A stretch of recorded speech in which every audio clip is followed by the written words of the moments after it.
ეროვნული გამოცდების ჩასაბარებლად კერძო მასწავლებელთან სიარული უსამართლობაა. მოდით ვიდებატოთ. ანასტასია კრისტის წინააღმდეგ. ვნახოთ, ვინ გაიმარჯვებს დღევანდელ დებატებში. გთხოვთ გვანახოთ რა პოზიციები ამოკივოთ. ეთანხმები, არ ვეთანხმები.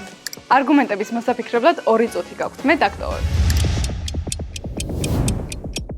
პირველი რაუნდი. მოვისმინოთ კრისტის არგუმენტი. კრისტი, შენ ამისთვის მხოლოდ 15 წამი გაქვს. აბიტურიენტების უმეტესობა დადის კერძო მასწავლებელთან, რადგან ისინი თვლიან, რომ სკოლის ცოდნა არ არის საკმარისი გამოცდების ჩასაბარებლად. გამოდის, რომ მოსწავლე დამატებით ხარჯებს იხდის იმისთვის, რასაც სკოლაში უფასოდ უნდა იღებდეს. ახლა ანასტასიას კონტრარგუმენტი სჯერია. ანასტასია, შენ ამისთვის 14 წამი გაქვს. ეროვნული გამოცდების ჩასაბარებლად აუცილებელი არაა მასწავლებელთან მომზადება. ამისთვის განსხვავებული გზები არსებობს. ზოგი სკოლის ცოდნა ყოფნის, ზოგი თვითონ ემზადება, ზოგიც კი მასწავლებელთან დადის. მეორე რაუნდი. მოვისმინოთ ანასტასიას არგუმენტი. ანასტასია, შენ ამისთვის მხოლოდ 15 წამი გაქვს. არ შეიძლება ვინმეს დაუშალოს სწავლაში ინვესტიციის ჩადება. სამშობლოს აქვს იმის სურვილი და რესურსი, რომ მისი შვილი დამატებით მოამზადოს ეროვნულებისთვის, ეს უსამართლობა არ არის. ეს უბრალოდ პასუხისმგებლობა და ზრუნვაა.